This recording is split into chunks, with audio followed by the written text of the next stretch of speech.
മലയാള cinema 2023 തകർച്ചയിലായിരുന്നെങ്കിൽ തിയേറ്ററിലേക്ക് ആളെ കയറ്റുന്നതിൽ 2024 മത്സരിച്ചു. എത്തിയ ചിത്രങ്ങളിൽ പലതും 100 കോടിയിൽ തൊട്ടു. ആദ്യ 3 മാസം കൊണ്ട് മാത്രം 500 കോടിയുടെ ബിസിനസ്സുമായി മലയാളം സൗത്ത് ഇന്ത്യയിൽ തല ഉയർത്തി നിന്നു.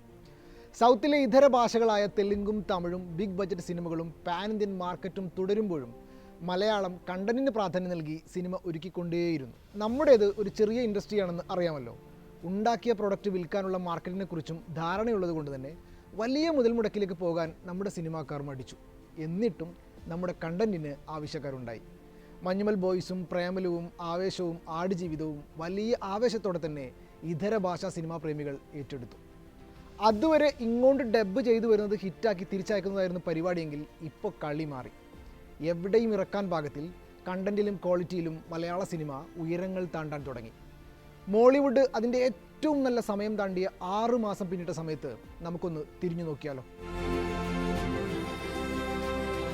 മെയ് പകുതി വരെ ഏകദേശം 1000 കോടിയുടെ ബിസിനസ്സാണ് മലയാള സിനിമ ഉണ്ടാക്കിയത്. ഇത് റെക്കോർഡാണ്. രാജ്യത്തെ ഏറ്റവും വലിയ ഇൻഡസ്ട്രിയായ ബോളിവുഡിന് പോലും ഈ വർഷം ഈ നേട്ടത്തിൽ എത്താനായിരുന്നില്ല.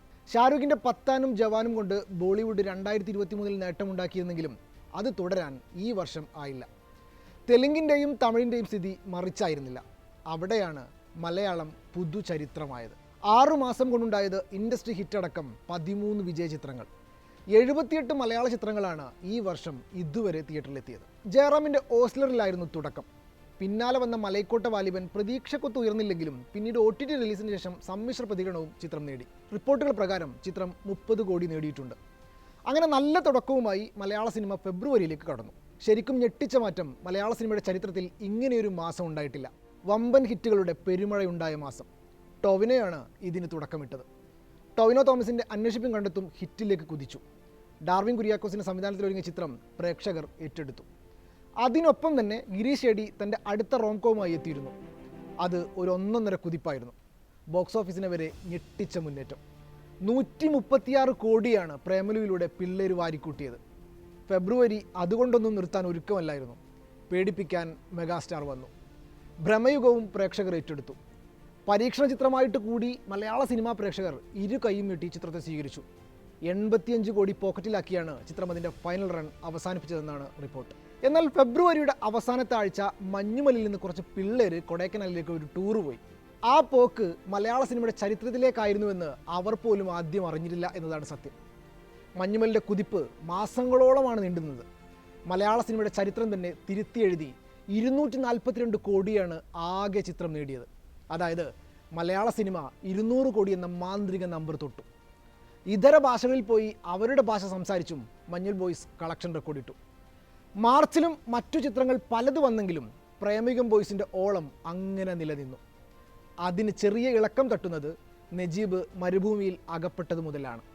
അത് പിന്നെ പ്രതീക്ഷിച്ച മുന്നേറ്റവുമായിരുന്നു. ബ്ലെസ്സിയുടെയും പൃഥ്വിരാജിൻ്റെയും അത്രയും വർഷത്തെ കഷ്ടപ്പാട് ശരിക്കും പ്രേക്ഷകർ തിയേറ്ററിൽ അനുഭവിച്ചു.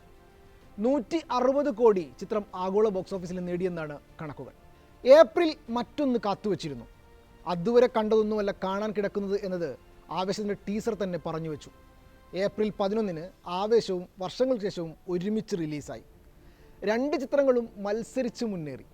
വർഷങ്ങൾക്ക് ശേഷം പിന്നീട് OTT വന്നപ്പോൾ വിമർശനങ്ങൾ നേരിട്ടെങ്കിലും തിയേറ്ററിൽ കുതിച്ചു. 81 കോടിയാണ് വർഷങ്ങൾക്ക് ശേഷം തിയേറ്ററിൽ നിന്ന് നേടിയത്. ആവേശമാകട്ടെ 156 കോടി.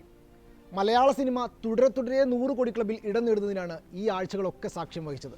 എന്നാൽ മെയ്യിലേക്ക് വന്നപ്പോൾ കളി മാറി. പ്രതീക്ഷയോടെ എത്തിയ ചില ചിത്രങ്ങൾക്ക് നിലം തൊടാനായില്ല. മലയാളി ഫ്രം ഇന്ത്യയും നടികരും ബോക്സ് ഓഫീസിൽ ഒരു ചലനവും ഉണ്ടാക്കാതെ കടന്നുപോയി. പക്ഷേ ചിരിപ്പിക്കാനായി ഗുരുവായൂർ അമ്പല നടയിലൂടെ പൃഥ്വിരാജും ബേസിലും എത്തിയപ്പോൾ പ്രേക്ഷകർ വീണ്ടും തിയേറ്ററിലേക്ക് ഒഴുകി. ജയജയഹയ്ക്ക് ശേഷം മറ്റൊരു ഹിറ്റുമായി വിപിൻ ദാസ് കയ്യടി നേടി. ചെറിയ ചിത്രമാണെങ്കിലും CID രാമചന്ദ്രൻ മെയ് പകുതിയിൽ പ്രേക്ഷകരെ തിയേറ്ററിലെത്തിച്ചു. എന്നാൽ മെയ് അവസാനം പ്രേമയുഗം ബോയ്സിന് സമാനമായി മറ്റൊരു കൂട്ടം ഹിറ്റ് വീണ്ടും ഉണ്ടായി. ഒരുമിച്ചിറങ്ങിയ മമ്മൂട്ടി ചിത്രം ടർബോയും ആസിഫ് അലി ബിജുമേനോൻ ചിത്രം തലവനും ഹിറ്റടിച്ചപ്പോൾ അൽത്താഫ് അനാർക്കലി ചിത്രം മന്ദാകിനിയും പ്രേക്ഷക ശ്രദ്ധ പിടിച്ചുപറ്റി. പൊതുവെ വമ്പൻ റിലീസുകൾ ഉണ്ടാവാത്ത മാസമാണ് ജൂൺ. ചെറിയ ചിത്രങ്ങൾ അങ്ങനെ വലിയ പ്രൊമോഷനുകളില്ലാതെ തിയേറ്ററിലെത്തും. അതിൽ പല ചിത്രങ്ങളും മൗത്ത് പബ്ലിസിറ്റിയിൽ ജനം ഏറ്റെടുക്കും. അങ്ങനെ ഇത്തവണ ഏറ്റെടുത്ത ചിത്രമായിരുന്നു ഗോളം. ചിത്രം പതുക്കെ ട്രാക്കിൽ കയറി. ജൂൺ അവസാന വാരത്തിലെത്തിയ ഉള്ളൊഴുക്കിനും ഗഗനചാരിക്കും മികച്ച പ്രതികരണങ്ങളും തിയേറ്റർ നിറയെ പ്രേക്ഷകരുമുണ്ടായി. അങ്ങനെ കോടികൾ വാരി ഒന്ന് വിശ്രമിക്കുകയാണ് മലയാള സിനിമ. പക്ഷേ ഈ വിശ്രമം കൂടുതൽ കാലം തുടരില്ല. കാരണം വരാനുള്ളത് അത്രയും വൻ സിനിമകളാണ്. മലയാളം തുടങ്ങിയിട്ടല്ലേ ഉള്ളൂ. എന്തായിരിക്കും മലയാളത്തിൻ്റെ റെക്കോർഡ് മുന്നേറ്റത്തിന് കാരണങ്ങൾ? മഞ്ഞുമൽ ബോയ്സ്, പ്രേമലു, ആടുജീവിതം തുടങ്ങിയ ചിത്രങ്ങളാണ് ഈ വർഷം പകുതി പിന്നിടുമ്പോൾ വലിയ മുന്നേറ്റം ഉണ്ടാക്കിയത്. മലയാളത്തിന് വേണ്ടി മാത്രമുള്ള തീം അല്ല എന്നതാണ് ഇത് മറ്റു ഇൻഡസ്ട്രികളിലും ശ്രദ്ധിക്കപ്പെടാൻ കാരണം. തമിഴ് ഡബ്ഡ് വേർഷൻ പോലും ആയിരുന്നില്ല മഞ്ഞുമൽ ബോയ്സിൻ്റെ തമിഴ്നാട്ടിലെ മുന്നേറ്റം കൊണ്ടുവന്നത്. പ്രേമലു ആകട്ടെ തെലുങ്കിൽ ഡബ്ബ് ചെയ്ത് വൻ മുന്നേറ്റം നടത്തുകയും ചെയ്തു. ആടുജീവിതം പിന്നെ പറയണ്ടല്ലോ, ഭാഷക്കതീതമായി അത് സംസാരിച്ച പ്രമേയം കൊണ്ട് തന്നെ ചർച്ചയായിരുന്നു. മറ്റൊന്ന് സോഷ്യൽ മീഡിയ ട്രെൻഡിനൊപ്പം നീങ്ങാവുന്ന ചിത്രങ്ങൾ എത്തിയതാണ്. പ്രേമലുവും ആവേശവും ഭ്രമയുഗവും ഗുരുവായൂർ അമ്പലനടയിലും ഇതിന് ഉദാഹരണങ്ങളാണ്. യൂത്ത്, അതായത് പ്രേക്ഷകരിൽ ബഹുഭൂരിപക്ഷവും ഇടപെടുന്ന മാധ്യമങ്ങളിൽ കണ്ടന്റുകൾ റീലുകളായും മറ്റു രൂപങ്ങളിലും നിറഞ്ഞു നിന്നു. ഇതിൽ ആവേശമുണ്ടാക്കിയ ഓളം ഇപ്പോഴും അവസാനിച്ചിട്ടില്ല. ഫഹദിൻ്റെ രംഗണ്ണൻ എന്ന കഥാപാത്രവും ട്രെൻഡ് സെറ്ററായി. കോവിഡിന് ശേഷം ഇതര ഭാഷാ സിനിമകളാണ് കേരളത്തിൽ തിയേറ്ററിൽ നിന്ന് വാണിജ്യ നേട്ടം ഉണ്ടാക്കിയിരുന്നത്. OTT പ്ലാറ്റ്ഫോമുകൾ ആദ്യഘട്ടത്തിൽ കാണികളെ തിയേറ്ററിൽ നിന്ന് അകറ്റിയെങ്കിലും ബിഗ് സ്ക്രീനിൽ തന്നെ കാണണമെന്ന് തോന്നിപ്പിക്കുന്ന സിനിമകൾ വന്നപ്പോൾ പ്രേക്ഷകർ മൊബൈൽ ഫോണിൻ്റെ ചെറു ചതുരത്തിൽ നിന്ന് തിയേറ്ററിലെ വിശാലതയിലേക്ക് തിരിച്ചെത്തി. അങ്ങനെയുള്ള ഒരുപിടി ചിത്രങ്ങൾ എത്തിയതാണ് 2024 മലയാളത്തിന് നേട്ടമായത്. മറ്റ് ഇൻഡസ്ട്രികളെ അപേക്ഷിച്ച് താരതമ്യേന വലിയ മുതൽ മുടക്കിലുള്ള സിനിമകൾ എടുക്കാനാവാത്ത ഇൻഡസ്ട്രിയാണ് മലയാളം. അവിടെ മികച്ച കണ്ടന്റും പുതുമയുള്ള ആവിഷ്കാരവുമാണ് തിയേറ്ററിലേക്ക് പ്രേക്ഷകരെ എത്തിച്ചിരുന്നത്. അത് കിട്ടാതായപ്പോഴാണ് പ്രേക്ഷകർ തിയേറ്ററിൽ നിന്ന് അകന്നത്. തിയേറ്ററിൽ വിജയിക്കുന്ന സിനിമകൾക്കും മികച്ച ഉള്ളടക്കങ്ങൾക്കും മാത്രം OTT പ്ലാറ്റ്ഫോമുകൾ പ്രാധാന്യം നൽകിയപ്പോൾ OTT പ്ലാറ്റ്ഫോമുകളിലെ ലാഭം മാത്രം ലക്ഷ്യമിട്ട് പടക്കുന്ന നിലവാരം കുറഞ്ഞ സിനിമകളുടെ എണ്ണത്തിലും തെല്ല് അറുതിയുണ്ടായി. തമിഴ് സിനിമയ്ക്ക് ഈ വർഷം വലിയ വിജയങ്ങൾ നേടാനാകാത്തതും ഗുണം ചെയ്തത് മലയാളത്തിനാണ്. മലയാളത്തിലെ ഹിറ്റ് സിനിമകൾ കാണാൻ ഇതോടെ അവർ തയ്യാറായി. താരതമ്യേന മലയാളം സിനിമകൾ കുറവ് കാണാറുള്ള കന്നഡ, തെലുങ്ക് പ്രേക്ഷകർ മലയാളത്തിലെ ഇക്കൊല്ലത്തെ ഹിറ്റ് സിനിമകൾ പലതും തിയേറ്ററിൽ കാണാൻ തയ്യാറായി. ഭാഷയ്ക്കപ്പുറത്തുള്ള ആസ്വാദനവും നമ്മുടെ ചിത്രങ്ങൾ സാധ്യമാക്കി. കാണികൾ ഒരിക്കലും സിനിമയിൽ നിന്ന് അകന്നിരുന്നില്ല. സിനിമയാണ് അവരിൽ നിന്നും അകന്നുപോയത്.